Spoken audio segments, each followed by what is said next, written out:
एक गांव था, पहाड़ियों के बीच बसा हुआ। पास ही एक नदी बहती थी। लोग उसे फुसफुसाती नदी कहते थे। उनका कहना था कि हवा रहस्य फुसफुसाती है। गांव पुराना था, घर छोटे और मिट्टी के बने हुए थे। बच्चे संकरी गलियों में खेलते थे, उनकी हंसी हवा में गूंजती थी। गांव में एक शांतिपूर्ण लय थी। किसान खेतों में काम करते थे, औरतें खाना बनाती और गपशप करती थीं। बूढ़े लोग बरगद के पेड़ के नीचे बैठते थे। वे कहानियां और ज्ञान बांटते थे। जीवन सरल और मधुर था। गांव के बीचों बीच रहती थीं दादी अम्मा। उनका घर गांव का दिल था, जहां हर कोई आकर सुकून पाता था। वो 90 साल की थीं। उनकी उम्र ने उन्हें अनुभव और ज्ञान का भंडार बना दिया था। उनकी आंखें ज्ञान से चमकती थीं। उन आंखों में जीवन के कई रंग और कहानियां छुपी थीं। उनकी झुर्रियां समय की कहानियां कहती थीं। हर झुर्री में एक अलग कहानी थी, एक अलग अनुभव। दादी अम्मा बच्चों से बहुत प्यार करती थीं। बच्चे उनके खजाने थे। वे हमेशा उनके आसपास रहते थे, उनकी गोद में बैठते थे। हर शाम वे उसके चारों ओर इकट्ठा होते थे। जैसे ही सूरज ढलता, बच्चे दौड़ते हुए उनके पास आते थे। दादी अम्मा की आवाज बहुत प्यारी और सुकून देने वाली थी। उनकी आवाज में एक जादू था जो बच्चों को मंत्रमुग्ध कर देता था। उन्हें बहुत सी कहानियां आती थीं। हर कहानी में एक सीख होती थी, एक संदेश। राजाओं और रानियों की कहानियां, जानवरों और पक्षियों की, जादू और रहस्य की। उनकी कहानियां बच्चों को एक अलग ही दुनिया में ले जाती थीं। बच्चे बहुत ध्यान से सुनते थे। उनकी कहानियां सुनते सुनते बच्चे अपनी कल्पना की दुनिया में खो जाते थे। उनकी आंखें आश्चर्य से फैली हुई थीं। हर कहानी के अंत में बच्चे दादी अम्मा से और कहानियां सुनने की जिद करते थे। दादी अम्मा की मुस्कान बच्चों के दिलों को छू जाती थी। उनकी कहानियां और प्यार बच्चों के जीवन का हिस्सा बन गए थे। जैसे ही शाम ढलती, बच्चे अपने घरों को लौट जाते, लेकिन दादी अम्मा की कहानियां उनके दिलों में हमेशा जीवित रहती। दादी अम्मा का प्यार और उनकी कहानियां गांव की धरोहर थीं। उनकी यादें और कहानियां हमेशा जीवित रहेंगी। एक दिन बच्चे बेचैन थे। वे अपने रोजमर्रा की कहानियों से ऊब चुके थे और कुछ नया, कुछ रोमांचक सुनना चाहते थे। वे एक अलग कहानी चाहते थे, एक ऐसी कहानी जो उनके दिलों की धड़कनें तेज कर दे और उनकी कल्पनाओं को पंख दे। एक ऐसी कहानी जो उनकी रीढ़ की हड्डी तक कंपा दे। एक ऐसी कहानी जो उन्हें रात भर जागने पर मजबूर कर दे। दादी अम्मा, उन्होंने विनती की, हमें एक डरावनी कहानी सुनाओ। वे जानते थे कि दादी अम्मा के पास कहानियों का खजाना है। हमें एक डरावनी कहानी सुनाओ। बच्चों की आंखों में चमक थी और वे बेसब्री से इंतजार कर रहे थे। दादी अम्मा मुस्कुराईं। उन्होंने बच्चों की उत्सुकता को देखा और उनकी आंखों में चमक देखी।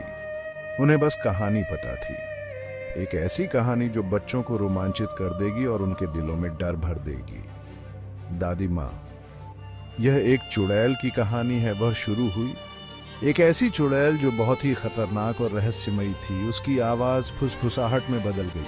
बच्चों ने ध्यान से सुना, उनकी सांसें थम गईं। एक चुड़ैल जो फुसफुसाती नदी के उस पार खंडहरों में रहती थी। वह खंडहर बहुत ही डरावने और भयानक थे। बच्चों ने हाँफते हुए कहा। उनकी आंखें चौड़ी हो गईं और वे एक दूसरे को देखने लगे। उन्होंने खंडहरों के बारे में फुसफुसाहट सुनी थी। वे जानते थे कि वहां जाना बहुत ही खतरनाक है, पर कोई उनके पास जाने की हिम्मत नहीं करता था। खंडहरों का रास्ता बहुत ही डरावना और रहस्यमयी था। खंडहर पुराने और भुला दिए गए थे, लताओं और परछाइयों से ढके हुए। वे एक पहाड़ी पर खड़े थे, गांव को देख रहे थे। लोगों ने कहा कि खंडहर शापित थे, कि वहां एक चुड़ैल रहती थी, एक छिपे हुए खजाने की रखवाली। खंडहर में कोई प्रवेश करने की हिम्मत नहीं करता था, दिन के उजाले में भी नहीं। रात में वहां से अजीब आवाजें आती थीं, चीखें और चीत्कार। गांव वालों का मानना था कि यह चुड़ैल है, अपने खजाने की रक्षा करना। भाग 5, लालची लकड़हारा। एक दिन एक लालची लकड़हारा गांव में आया। उसने फुसफुसाहट सुनी। चुड़ैल और उसके खजाने की। उसने ग्रामीणों के डर पर ध्यान नहीं दिया। उसने खजाना ढूंढने का फैसला किया। जैसे ही सूरज डूबने लगा, उसने फुसफुसाती नदी पार की। वह पहाड़ी पर चढ़ गया। वह खंडहर में पहुंचा। हवा ठंडी हो गई। परछाइयां उसके चारों ओर नाच रही थीं, लेकिन लकड़हारा नहीं डरा। वह लालच से अंधा था। भाग 6 चमकता हुआ संदूक। उसने खंडहर में प्रवेश किया। हवा धूल से भरी हुई थी। टूटती दीवारों से मकड़ी के जाले लटके हुए थे। उसने एक फीकी चमक देखी।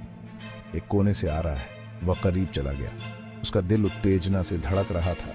यह एक लकड़ी का संदूक था, धूल से ढका हुआ, लेकिन यह एक भयानक रोशनी से चमक रहा था। लकड़हारा जानता था यही वह ढूंढ रहा था। वह सीने के लिए पहुंचा। उसके हाथ प्रत्याशा से कांप रहे थे। उसने ढक्कन उठाया। एक अंधाधुंध रोशनी फूट पड़ी। उसने अपनी आंखों को ढंक लिया। जब वह फिर से देख सका तो उसका सामना चुड़ैल से हो गया। वह बूढ़ी और कुबड़ वाली थी। उसकी आंखें लाल चमक रही थीं। डायन ने एक तीखी हंसी दी। लकड़हारा डर के मारे जम गया। उसने भागने की कोशिश की, पर उसके पैर नहीं हिले। डायन ने हाथ उठाया। बिजली का एक बोल्ट बाहर निकल गया। लकड़हारा चिल्लाया और फिर सब कुछ काला हो गया। जब लकड़हारा उठा तो वह जंगल में पड़ा था। सूरज आकाश में ऊंचा था। वह उठा। उसका सिर धड़क रहा था। उसे याद नहीं था कि क्या हुआ। उसने अपनी जेबें चेक की और एक सोने का सिक्का पाया। ग्रोन्स, क्या हुआ? उसने चारों ओर देखा। वह अकेला था। वह उठा और चलने लगा। वह घंटों चला, पर उसे जंगल से रास्ता नहीं मिला। वह पूरी तरह खो गया था। वापस गांव में बच्चे दादी अम्मा की कहानी ध्यान से सुन रहे थे। वे डायन और लकड़हारे की कहानी से मंत्रमुग्ध थे। कहानी समाप्त होते ही बच्चे जम्हाई लेने लगे। एक एक करके सब सो गए। दादी मां धीरे से, अच्छे से सो जाओ बच्चों। दादी अम्मा मुस्कुराईं। उसने उन्हें अंदर किया और उनकी सुरक्षा और खुशी के लिए एक मौन प्रार्थना की। वह उन्हें दूसरी दुनिया में ले जाने और उन्हें मूल्यवान सबक सिखाने के लिए कहानियों की शक्ति को जानती थी। अगली सुबह बच्चे उठे। वे उत्साहित थे। रात भर की नींद के बाद उनके चेहरों पर ताजगी और चमक थी। वे एक अजीब और रोमांचक सपने के बारे में सोच रहे थे जो उन्होंने रात में देखा था। उन्होंने अपने माता पिता को सपने के बारे में बताया। बच्चों ने अपने माता पिता को विस्तार से बताया कि कैसे उन्होंने एक डायन और सोने के सिक्कों का सपना देखा था। माता पिता ने भी ध्यान से सुना और कुछ चिंतित हो गए। उन सभी ने डायन और सोने के सिक्के के बारे में एक ही सपना देखा था। यह बात सुनकर सभी बच्चे हैरान थे। वे सोचने लगे कि क्या यह सपना सच हो सकता है। उन्होंने अपनी जेबें चेक की और यह देखकर चौंक गए कि उनके सपने की तरह ही उनकी जेबों में सोने के सिक्के थे। यह एक अद्भुत और अविश्वसनीय अनुभव था और प्रत्येक बच्चे को अपने सपने की तरह एक सोने का सिक्का मिला। बच्चों ने एक दूसरे को अपने सिक्के दिखाए और उनकी आंखों में चमक थी। वे इस रहस्य को समझने की कोशिश कर रहे थे। देखो, मेरे पास भी एक सोने का सिक्का है, एक बच्चे ने उत्साह से कहा। सभी बच्चे अपने सिक्कों को देखकर बहुत खुश थे और वे इस अद्भुत घटना के बारे में बात कर रहे थे। पर एक बच्चा गायब था। यह बात सभी को चिंतित कर रही थी। रात के अंधेरे में गांव में एक अजीब सा सन्नाटा था जिसने डरावनी कहानी पर जोर दिया था। गांव की दादी अम्मा ने एक बार फिर अपनी डरावनी कहानियों का जिक्र किया जिसमें डायन और उसके अभिशाप की बात थी। उन्होंने हर जगह उसकी तलाश की, पर वह चला गया था। गांव के लोग जंगल में, नदी के किनारे और हर उस जगह पर खोज रहे थे जहां वह बच्चा हो सकता था। कुछ ने फुसफुसाते हुए कहा कि डायन उसे ले गई। गांव में अफवाहें फैलने लगी। लोग एक दूसरे से फुसफुसाकर बात कर रहे थे और उनके चेहरों पर चिंता की लकीरें थीं। दूसरों ने कहा कि वह लकड़हारे के साथ रह रहा है। कुछ लोगों का मानना था कि वह बच्चा गांव के लकड़हारे के साथ जंगल में कहीं छिपा हुआ है। कोई निश्चित रूप से नहीं जानता था।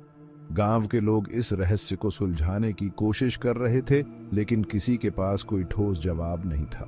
लापता बच्चा एक रहस्य बना रहा और यह रहस्य गांव के लोगों के लिए एक पहेली बन गया था। बच्चे भी इस बात को लेकर बहुत परेशान थे।